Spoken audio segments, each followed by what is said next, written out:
Para empezar, Gonzalo, podríamos considerar que Intemperie, el proyecto que presentas ahora en Sevilla, es el más importante de la última década. Bueno, pues como tú sabes, se trata de volver a Sevilla después de 14 años, después de la exposición que hubo en el Centro Andaluz. Y también para mí tiene bastante importancia que haya habido como una transformación bastante radical en el trabajo, pero que no es una transformación de un día para otro, que he estado 4 años trabajando en el dibujo y en el ordenador, haciendo como una especie de fusión entre una pretensión mía que buscaba para convertir la fotografía en un documento que no era un documento autónomo como la fotografía es normalmente, ¿no? Sino que se trataba en un híbrido donde entraba el collage, la foto, el dibujo e incluso lo performativo. Yo ahora mismo no encuentro unas referencias claras en lo que estoy haciendo. Por supuesto que hay gente que hace collage con la fotografía y mete pintura y una serie de cosas, ¿no? Pero no hay nada específico. Y durante este tiempo, sobre todo el último año, he estado haciendo vídeos, fotos, collages, dibujos y buscando la manera de integrar todo eso en la imagen, que es lo que realmente me interesa. En ese sentido, no me interesa exactamente la imagen fotográfica, lo que me interesa es desbordar los límites de la imagen en la fotografía y convertirlo en otro tipo de cosas donde la definición es bastante escurridiza. Sí, has mencionado anteriormente que llevas prácticamente 14 o 15 años sin exponer en la ciudad, sin tener una individual de relevancia, ¿no? La última fue Incidentes en el Centro Andaluz de Arte Contemporáneo. Exactamente. ¿Qué ha cambiado en el Gonzalo Puig de entonces y qué ha cambiado en el Gonzalo Puig de ahora? Recuerdo que oyendo hace años algunas cosas de flamenco, algunos maestros, el flamenco tiene esa complejidad de que te tienes que, en los palos, que te tienes que mover dentro de un espacio que marca esa música, ¿no? Entonces me daba cuenta que los maestros, cuando ya eran mayores, eran capaces de moverse con cierta libertad dentro del palo sin estar agarrotados por las limitaciones, por la disciplina que se supone, sino que ya habían conseguido liberarse y entonces el palo lo seguía a ellos más que ellos seguir al palo, como se le llame. Entonces, al intentar unir todas estas cosas que siempre me han interesado, voy notando que ya tengo cierta destreza, o al final, o menos yo me lo creo, en moverme en ese terreno tan complejo de diferentes intenciones dentro de ese documento que lleva varias cosas unidas, ¿no?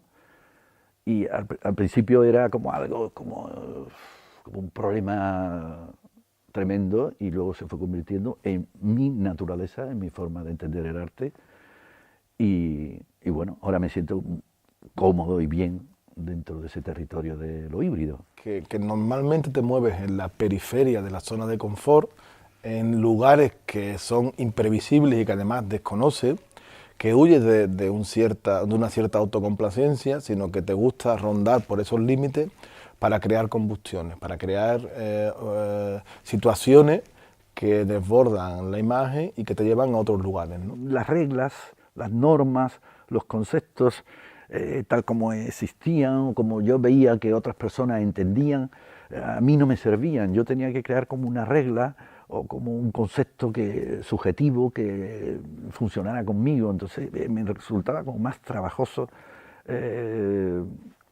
crear como esos espacios fuera del territorio de lo confortable, ¿no?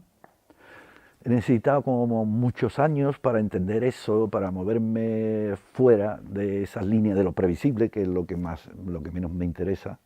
Ese arte que es previsible, ese arte que explica en su enunciado una cosa y te lo encuentras que es exactamente lo que el enunciado dice, ¿no? Porque corresponde a una teoría muy concreta, muy difundida, a la que muchas veces los artistas hacen demasiado caso, ¿no? Sí, ocurre que a veces todos los compartimentos estancos que se crean se hacen a posteriori, es decir, una vez analizada la obra. Pero la obra nace de la intuición, nace de la creación, de la libertad. Es decir, esos análisis a posteriori de resultados que han funcionado bien, es lo que determinadas personas consideran y a partir de ahí valoran, ¿no?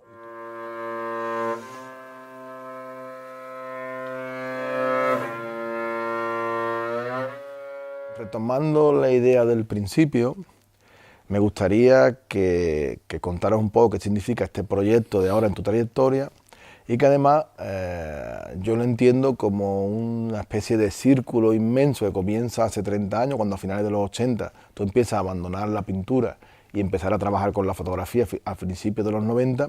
Ahora en la obra digamos que ha hecho un recorrido inverso, desde la fotografía y la instalación está llegando hasta el dibujo y la pintura. Sí, la idea del círculo y de vuelta como a los orígenes me la has descubierto tú. Yo no había prestado muchísima atención en eso, ¿no?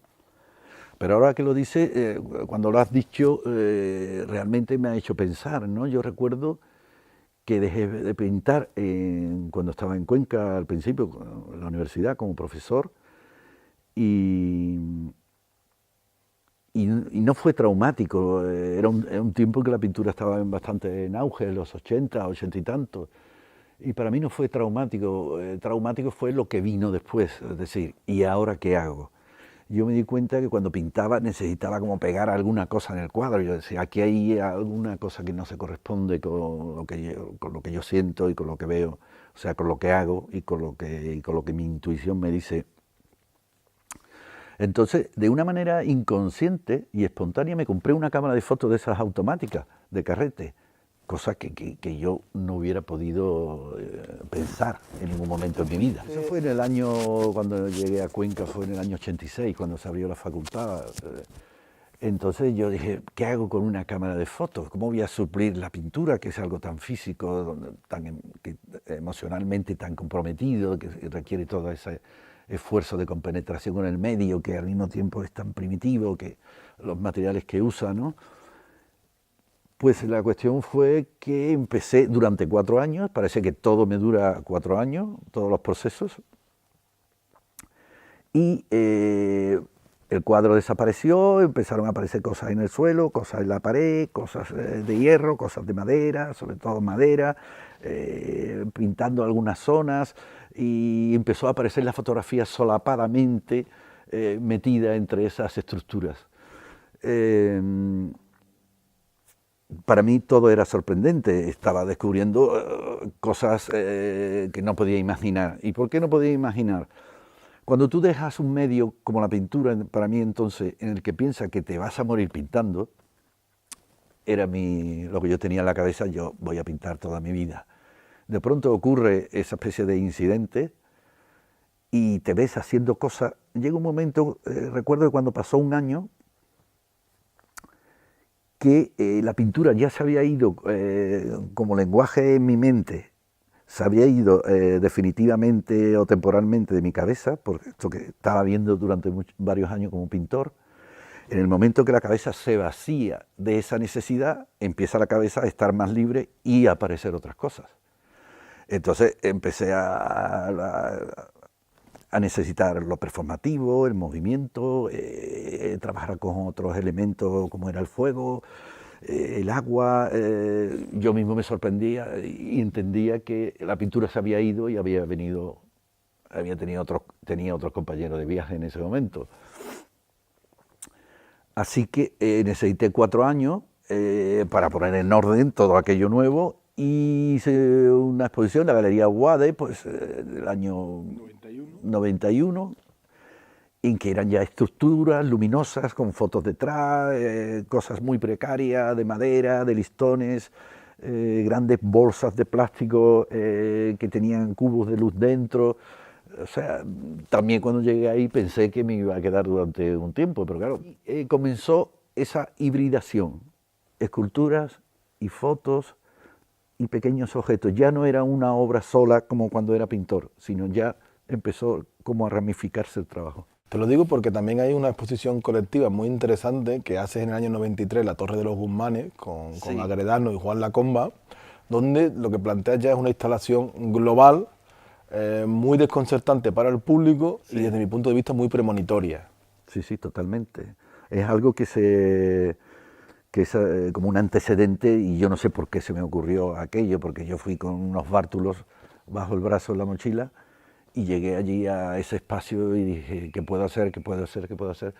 También esa idea de una instalación un poco con lo que hay y como improvisación, como a los primeros impulsos, es una cosa que siempre me ha interesado, ¿no? Es como si tuviera que hacer una instalación aquí dentro, en este plató, con estos elementos, ¿no? Jugando con la luz y con los volúmenes. Hemos hablado del inicio, digamos, del ciclo, habla ahora del momento actual, es decir, esos últimos 4 años donde ha vuelto la pintura y el dibujo a tu trabajo, a tu obra. Sí, el momento actual para mí es bastante intenso y, vamos, y que me hace mucha ilusión, ¿no? Esas obras que me resultan como súper nuevas a mí mismo, ¿no?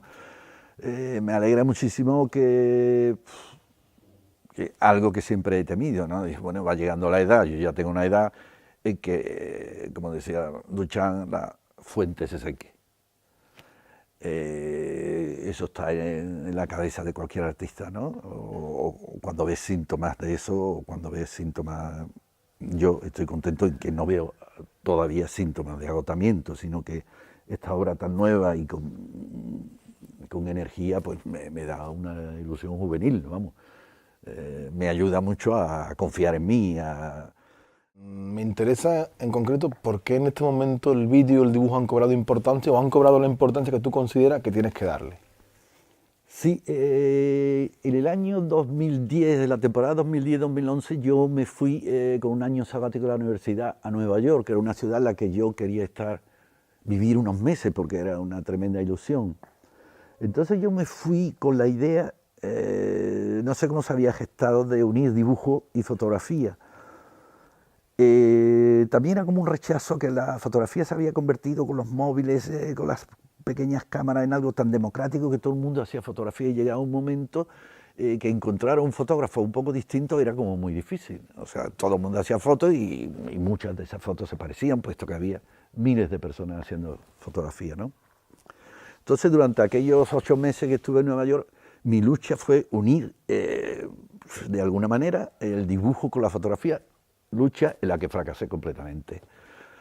Quizás no estaba maduro, quizás era algo que necesitaba como una trayectoria más larga de ejercicio, y me vine un poco con la sensación de, no me ha salido, pero vivido está, quizás aparezca, quizás.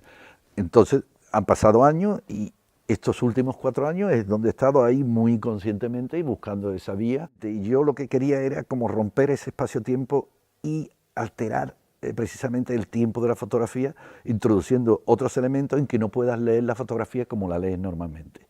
Entonces hay una alteración, llámale collage, llámale fotomontaje, pero que realmente está alterando la lectura. El espectador se tiene que poner en otra posición. Claro, hay un discurso, digamos, metalingüístico, porque aparecen imágenes de imágenes y eso desconcierta al espectador. Sí. No sabes si la imagen actúa como reproducción o representación o directamente como obra, ¿no? La idea del dibujo era como el distorsionador, como la batidora que descomponía una lectura pausada, tranquila de esa imagen, ¿no? La hacía huérfana, de alguna manera, en su contexto y en su tradición.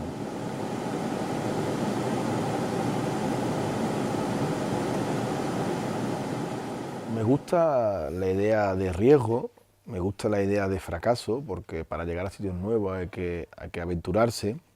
En ese sentido hay un proyecto que a mí me interesa especialmente, que fue la exposición que planteaste en Burgos en el año 2011, donde también, de manera significativa, el dibujo tenía mucho protagonismo. Pero, por contra, lo que considero ahora era un dibujo más bien vinculado al cómic. Tenía algo narrativo, había algo de relato. Y quizás por ahí, en querer justificar historia, vino el fracaso. Bueno, como asociación aparentemente lógica, foto y cómic pueden tener algún vehículo de conexión, pero en realidad no lo tenía. Son lenguajes muy específicos. Entonces, luego la manera de encauzar la cosa otra vez fue hacer una cosa como más espontánea. El dibujo, quizás, para retomar de nuevo la idea inicial, ahora es más abstracto. Es un dibujo que tiene que ver más con las líneas, con los contrastes, con los volúmenes, sí, con la sombra. El dibujo en ese sentido, como tú dices, más abstracto para mí. Cuando lo he pensado, el dibujo es como la interrupción de la lectura de la fotografía tal cual, pero también es algo performativo. Es decir, actúa como un choque de energía, de movimiento, que está relacionado con la idea de cuando hago un vídeo, que siempre hay gente que se mueve, gente que no está en diálogos, gente que no está en una situación estática, sino que corresponde a una dinámica con el mundo. Y al mismo tiempo es dibujo, pero también es caligrafía, también es como texto.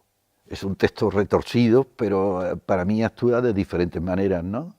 Como lenguaje de un texto que se disloca y como gesto performativo, aparte del dibujo intrínsecamente. Sí, porque también aparecen una serie de tramas. En un momento dado, trabajando con esos fotomontajes o collages, dijo, me vendría bien una serie de esas imágenes que tienen cuatricomía, que son puntos. Entonces me puse a hacer puntos en un papel para incorporarlo a las imágenes. Claro, eso no tenía nada de técnico ni nada de control. Unos puntos eran más gordos, otros puntos... había incluso chorreones, y con eso dije, me interesa. Esta manera de cuatricomía tan absurda y tan tosca, me pareció que podía ser interesante y que era como una especie de punteado gráfico, pero al mismo tiempo era dibujo también.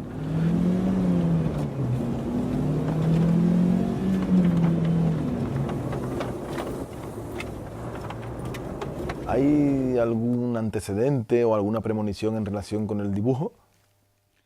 Pues sí, en ese sentido te podría contar que fue Paco del Río, que en paz descanse, ¿no? La persona que hace muchos años en un texto que me escribió vislumbró como el dibujo como de una manera latente dentro de mi trabajo. Yo no me había dado cuenta. Es cierto que durante años estuve trabajando con la idea de las fórmulas matemáticas, que eran como un dibujo, pero efectivamente, pero que yo veía también como algo, como una constelación, ¿no?, de líneas. Era prácticamente, en algún momento llegué a decir que era como un cielo estrellado, ¿no?, una pizarra negra llena de líneas blancas. Para mí era como una especie de paisaje interestelar. Era una foto que tengo de alguien mirando con una bicicleta a esa gran pared llena de fórmulas.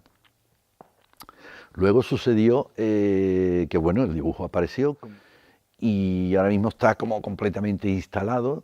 Tanto es así que hay un sentido de equilibrio entre la imagen fotográfica y el dibujo. A veces estoy haciendo imágenes que son solamente dibujos, pero que realmente son dibujos fotografiados. Y esos dibujos fotografiados pueden ser alterados también en el ordenador y convertirse en un dibujo digitalizado, por decirlo de alguna manera. Otras veces aparece la imagen fotográfica, casi siempre, y el dibujo incide dentro de la imagen fotográfica. Pero en ese sentido, y como un pequeño homenaje desde mi parte a Paco del Río, que fue la persona que primero se dio cuenta y que tuvo la clarividencia del análisis del dibujo en mi trabajo. Sí. ¿Podría también, cambiando un poco el tercio, explicarnos cómo se articula la exposición Intemperie? Porque está organizada en función de los 3 niveles que tiene la sala, sí, ¿no? Sí, sí. Esos 3 niveles dibujan muy bien cómo ha sido mi proceso, ¿no? El proceso, en su origen, hace 4 años y medio, surge, o al menos la motivación, surge de unas fotografías que veo, 2 paisajes grandes en blanco y negro, como la ciudad en una zona periférica, medio campo, medio ciudad. Entonces no sé por qué en esas 2 imágenes yo encuentro algo que me atrae de una manera especial, ¿no? Ya había algo latente dentro de mí en relación a lo que voy a decir. Pues esas imágenes se quedaron en mi cabeza y yo le daba vuelta, y yo decía, pero ¿qué tienen de extraordinario? Simplemente son unas vistas así medio panorámicas de un edificio, tierra rala, tierra vaga, como diría un francés. Y luego pensando con los meses me di cuenta que era un montaje fotográfico.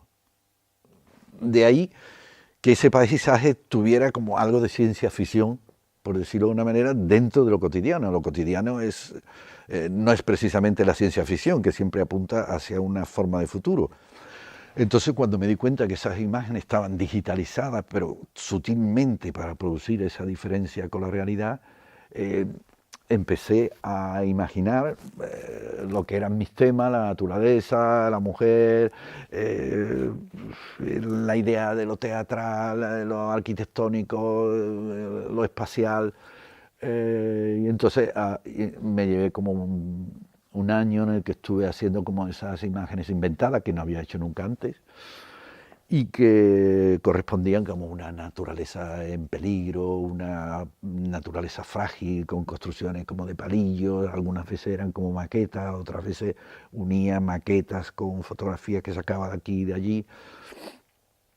Y ese fue como la primera fase, a partir de esas fotos enigmáticas, el primer año en que le llamé falsos soles porque todo era falso, las nubes, el sol, y luego a partir de eso fueron apareciendo personas que al principio no había nadie, o sea, solamente restos como de un mundo deshabitado, un mundo extinguido. Empezaron a aparecer personas y luego poco a poco empezó a aparecer el dibujo. ¿Las fotografías las haces tú o las tomas de internet o las tomas? No, las fotos las hago yo. Tanto en vídeo como... Yo necesito la experiencia del hacer. O sea, no puedo ponerme a mirar un monitor mientras alguien hace mi foto. Comprendo que puede ser un absurdo hoy en día, pero yo disfruto con la experiencia de estar allí haciendo las fotos o el vídeo.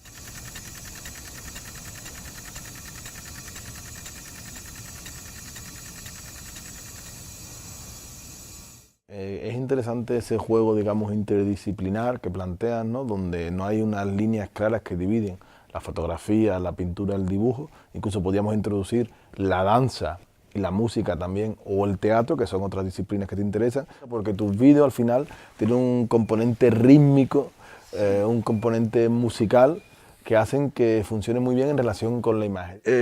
Viendo a lo largo, o hace 20 años, algunos espectáculos como Pina Bausch o Bob Wilson de teatro contemporáneo, donde había sonido y donde había una interpretación que no se parecía a lo académico, me di cuenta que allí fluían las imágenes por doquier. No necesitaba, como yo hacía, preparar una especie de construcción para luego fotografiar, sino que las imágenes estaban sucediendo continuamente. Haciendo una interpretación dentro de las Bellas Artes, eso me pareció que era mucho más rico que las Bellas Artes, que era como todo como más estático y más clasificado, porque allí, en esa forma de teatro, veía la luz, el color, la instalación, la interpretación, la energía, el dinamismo y una serie de cosas que en Bellas Artes no encontraba, con lo cual traté de captar o de aprender un poco de ahí, de cómo los personajes a la hora de fotografiarlos no tenían por qué estar quietos para una pose, ¿no? O cómo los fotogramas de un vídeo te dan mucha más riqueza que una foto sola, porque son 24 fotogramas por segundo. Cuando estás trabajando hay también una forma sinestésica, ¿no? Que no es simplemente lo que estás haciendo, sino que se rodea como de una especie de entorno que tiene una gran subjetividad y que no es explicable tampoco, ¿no? Pero tiene que ver con la intuición, con la capacidad de moverse en terrenos inexplorados. Sí, la intuición es súper importante y lo emocional es súper importante en esta época en donde muchos artistas o futuros artistas intentan explicar su obra como si describieran los componentes de un montacarga.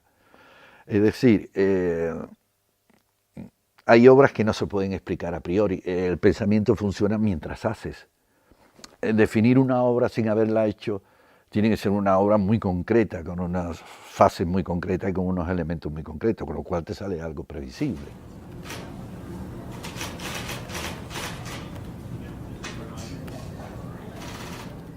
Ahí, a nivel de contenido, Gonzalo, hay varios temas recurrentes en tu obra. Uno de ellos puede ser la relación del hombre con la naturaleza, y otro también tiene que ver aspectos concernientes al conocimiento, ¿no? O al aprendizaje, ¿no? Hay a veces lugares de estudio, alumnos, personas en procesos de investigación o en procesos de aprendizaje. Hombre, la naturaleza ha sido siempre, como casi desde el principio, como un trasfondo, como el lugar primigenio, no hay sonido discordante, parece que ese lugar o ese bosque ha estado siempre así durante millones de años, ¿no? Es algo que te retrotrae a ti mismo, no te conecta con otro tipo de realidad como podía ser la realidad urbana, sino que vuelves como a tu propio origen casi sin darte cuenta, ¿no? De allí procede todo. Desde el principio me gustó que directa o indirectamente la naturaleza apareciera en mi fotografía, sobre todo al principio de mi trabajo. Y es como un lugar, en cierta medida, como mágico, donde cualquier cosa puede suceder, donde tu imaginación puede proyectarse de una manera especial. Y luego me sirvió también para meter la naturaleza dentro de interiores, ¿no? Donde establecer una relación como que la naturaleza como concepto se infiltra en un interior, en un lugar de estudio, por ejemplo en las primeras fotografías que yo hacía de las aulas, donde después de dar una clase ortodoxa, por decirlo de alguna manera, siguiendo unos principios ortodoxos, yo cerraba la puerta y me sentaba dentro de la clase y pensaba qué otra realidad podía suceder, como una cierta desconfianza a que el arte es muy difícil de enseñar. También es curioso porque los personajes que aparecen en este contexto, digamos, natural, o están poco comunicados con el entorno o realizan, digamos, acciones absurdas, ¿no? Hay una falta de comunicación entre el entorno, entre lo natural y los protagonistas, que en este caso somos los seres humanos. Me acuerdo en este sentido, en relación a la pregunta, una imagen que es como una especie de oficina y una chica en una fotocopiadora y otra posa sentada en una moqueta y un caballo dentro de ese lugar, ¿no? ¿Qué hace un caballo en una oficina, por decirlo de alguna manera? ¿O qué hacen las personas teniendo un caballo como animal de compañía en un entorno que no es? Es como decir, el mundo podría ser de otra manera o las cosas podrían ser de otra manera, ¿no?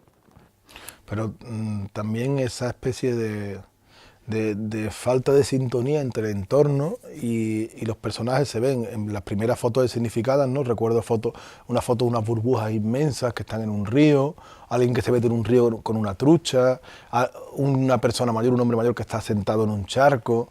Desde esas primeras imágenes que son de los años 90 hasta el último vídeo que tenemos de cosas que sucedieron, también hay personas que actúan de manera absurda frente al entorno, es decir, hay una falta de conexión entre ese contexto y el personaje que está en él.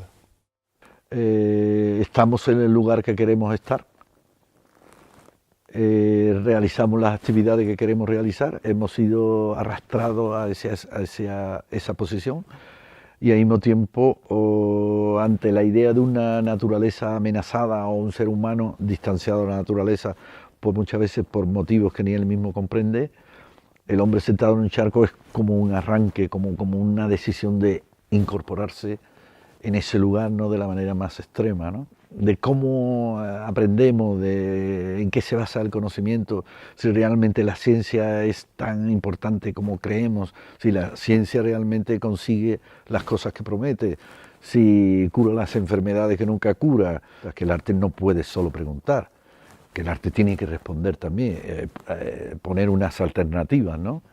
Parece que a partir de la Ilustración, cuando la ciencia impone, digamos, sus estructuras, su manera de pensar, el mundo se articula de un modo muy determinado y que todos los demás que tienen que ver con la intuición, con la ciencia, con la magia, pues queda un poco relegado a un lugar, digamos, recóndito, ¿no? Entonces es reivindicar esa parte, digamos, más instintiva y menos racional que también tenemos y que también nos ha construido durante muchos cientos de años. La ciencia es como una especie de paradigma, como de lugar que tenemos en una especie de cúspide del conocimiento humano, cuando la ciencia muchas veces está a nivel del suelo, ¿no? Es de lo más terrestre que puede existir, aunque luego la tecnología haya conseguido cosas que nos sorprenden, ¿no? Como toda la comunicación de la que hoy disponemos, ¿no?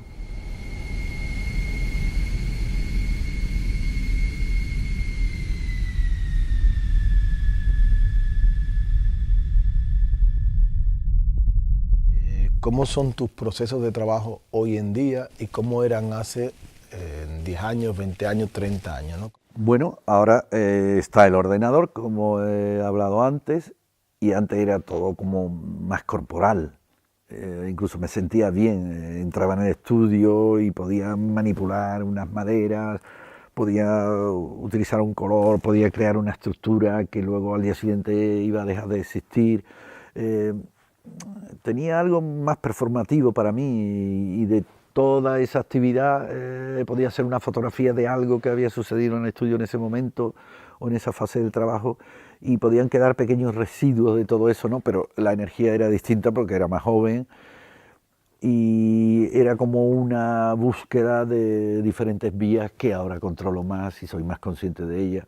El convertirte en un artista híbrido, entre comillas, no es tan fácil porque al principio no lo entiendes. Al principio no sabes qué está pasando, cómo tiras de un lado para otro. Entonces eso rompe tu estabilidad, rompe tu sentido del orden, hasta que te das cuenta que tu sentido del orden es variable. ¿Cómo es tu proceso de trabajo? Has comentado el ordenador, pero también utilizas el móvil, el papel, haces una foto de una foto, intervienes, utilizas tela, las pruebas en el estudio, es decir, sí. Eso me imagino que ahora tienes un despliegue de recursos dentro del estudio y que hace 20 años la relación, como habías comentado, una relación más corpórea, la escala era distinta, los tiempos también eran distintos, eran tiempos más lentos, ahora las combustiones son más rápidas. Sí, hace 20 años no se me ocurría hacerle una foto a un dibujo, meter el dibujo dentro del ordenador y transformarlo, cambiarle de color, hacer que algunas líneas sean diferentes a como el dibujo en principio era. Hace 20 años hacía un dibujo y el dibujo quedaba así. Puede haber un cuaderno donde hay un dibujo en una de las páginas y en la página de al lado hay una foto o hay una foto de otro dibujo. Con lo cual, en ese cuaderno, en esa doble página, hay un dibujo real que está hecho en una de las páginas y en la otra página hay una fotografía o hay un dibujo que ya ha entrado en el ordenador y ha salido transformado. Hay algo que ha sido tecnificado y hay algo que es natural, está hecho con la mano sin intervención. Con lo cual, en ese bocadillo se juntan dos realidades. La creación tenía una especie de proceso más manual y ahora es un proceso manual y también digital. Efectivamente. Al mismo tiempo la imagen entra, digamos, en otro ciclo, en otros procesos que la hacen que se enriquezca y que se potencie como Yo pienso como que sí, en cierta medida, ¿no? Incluso cojo un cuaderno, hablo 2 páginas donde hay 2 dibujos, por ejemplo, y lo coloco encima de otra imagen y vuelvo a fotografiar eso, entonces se crea otra realidad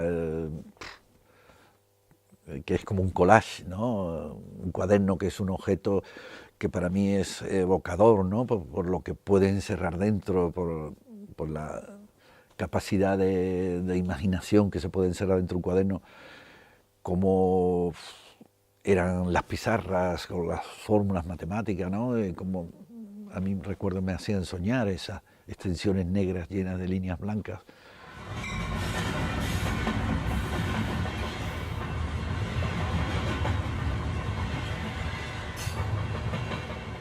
Un aspecto muy interesante desde mi punto de vista de tu obra es que es un trabajo muy ininteligible, muy difícil de explicar, un trabajo que no tiene una lógica sencilla, ¿no? Entonces, a mí lo que me parece más interesante es cómo eres capaz de explotar la imagen como lenguaje y sus posibilidades. Que el trabajo no es simple, yo lo he sufrido en mis propias carnes, ¿no?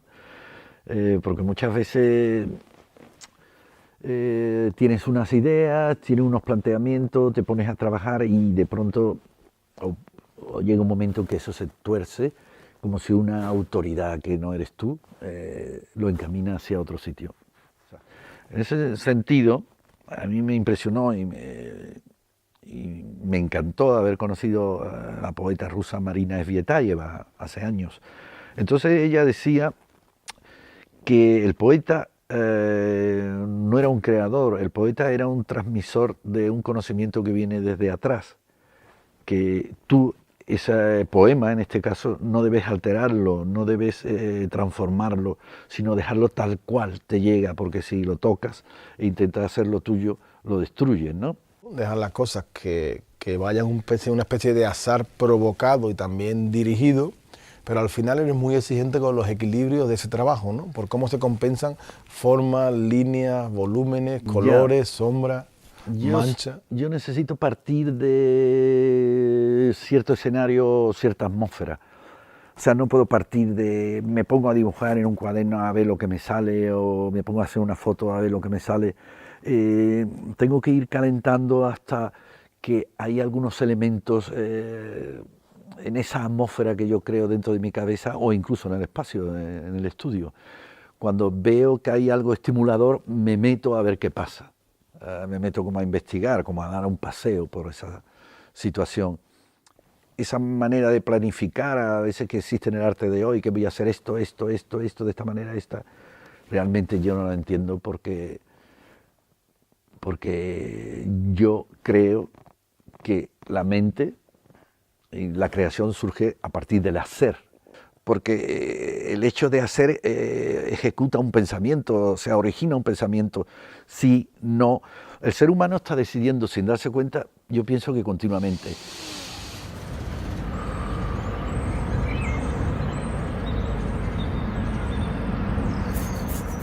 Me parece muy interesante tener la visión de alguien como tú, que ha vivido la Sevilla de los 80, ¿no? Que es un periodo de mucha efervescencia donde nacieron muchas iniciativas, ¿no? Desde la máquina española de Pepe Cobo hasta la revista Figura, ¿no?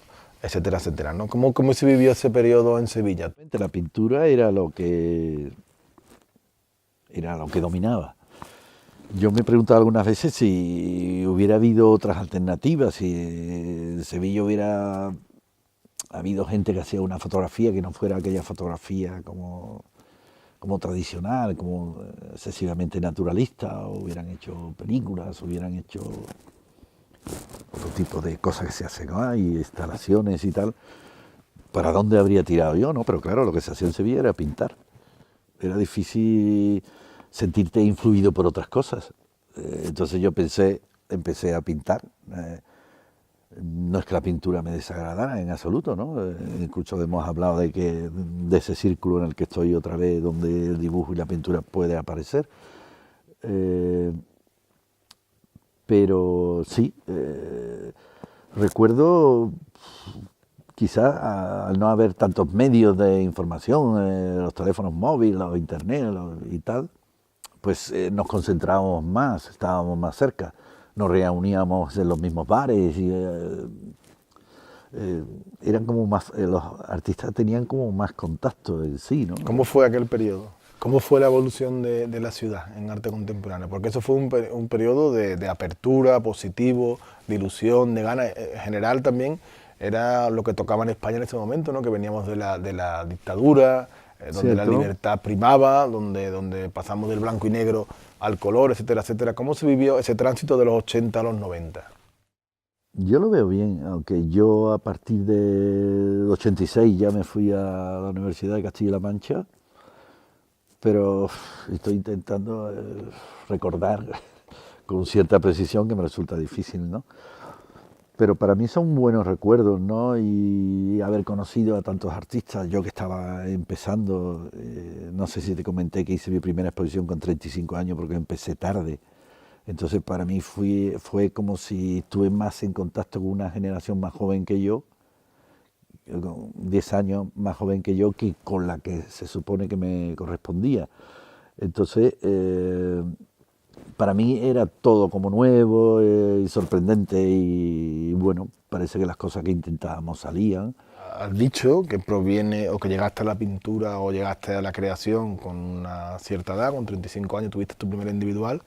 En ese periodo tan importante de los veintitantos años, ¿a qué te dedicabas? ¿Qué hacías? ¿Qué te motivaba? A mí me gustaba el arte, pero ni tenía capacidad de dibujar, ni de pintar, recuerdo que iba a las exposiciones que podía haber entonces, que eran como muy, no sé, como muy antiguas en sus conceptos. Pensé en meterme en Bellas Artes, pero fui un par de veces a exposiciones de fin de curso y todos los bodegones eran iguales. Algo instintivo me decía que aquel no era el sitio, ¿no? Y entonces llegó un momento que, claro, cuando una cosa, un virus tiene que salir, sale, y me puse a dibujar yo solo. con gran esfuerzo los fines de semana, estaba casado, tal, no tenía ni oficio ni beneficio, mi trabajo era precario. Después he podido echar de menos no tener un profesor, no tener alguien que me orientara un poco. Era como un autodidacta dominguero, era complejo. Aunque me tengo que acordar también, igual que antes he hablado de Paco del Río, también como un recuerdo y un homenaje a Paco Molina, a Francisco Molina, que también me enseñó muchos libros, tuve con él muchas conversaciones, me amplió la idea provinciana que yo podía tener del arte, ¿no? Yo tenía como una gran intensidad por aprender y por saber eso que tanto me llamaba, pero no tenía los conocimientos. Entonces Paco Molina también me ayudó mucho con su biblioteca.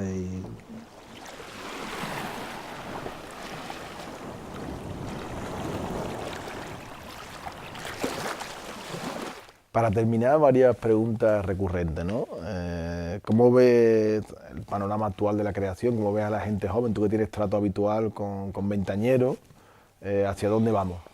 Veo en la Facultad de Bellas Artes una incidencia hacia lo teórico que yo creo que paraliza.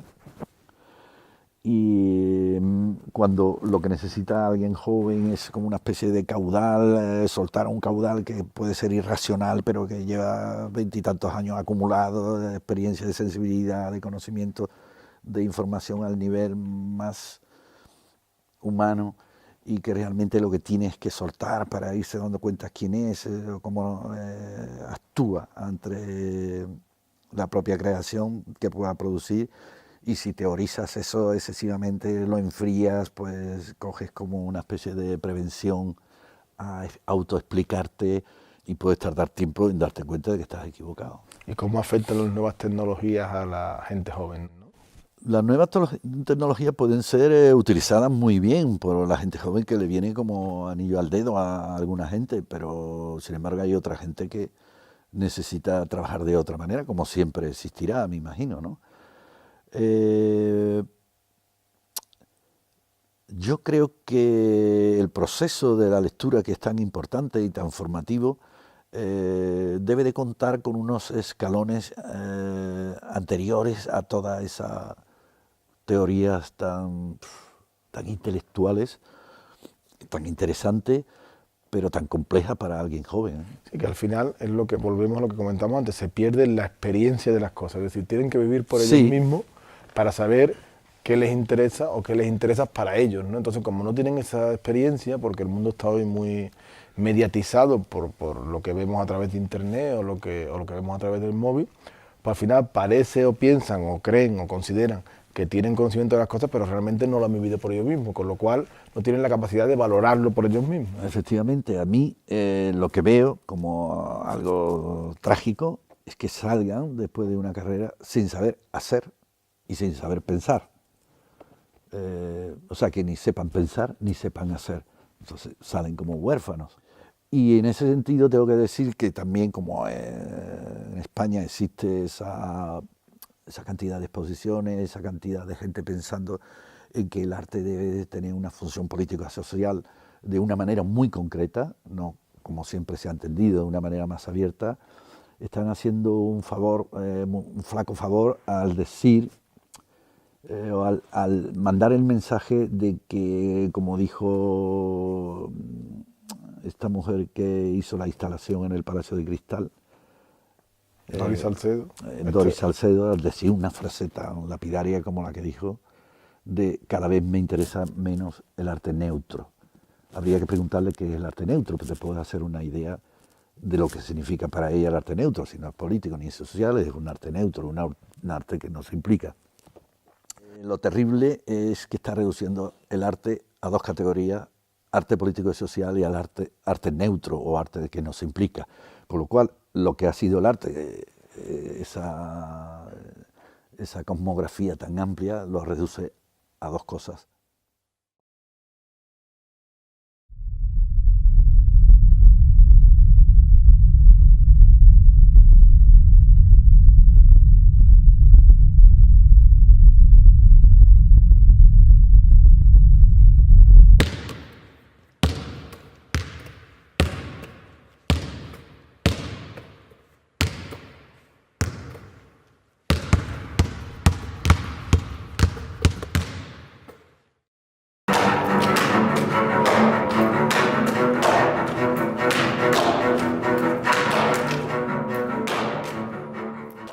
Grabando ya.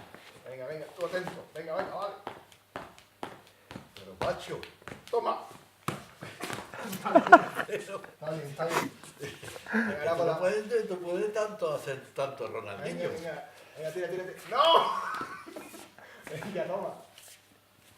Pero hazlo dos con las dos. No, eso yo no sé hacer eso. Coño, sí, muy fácil, mira.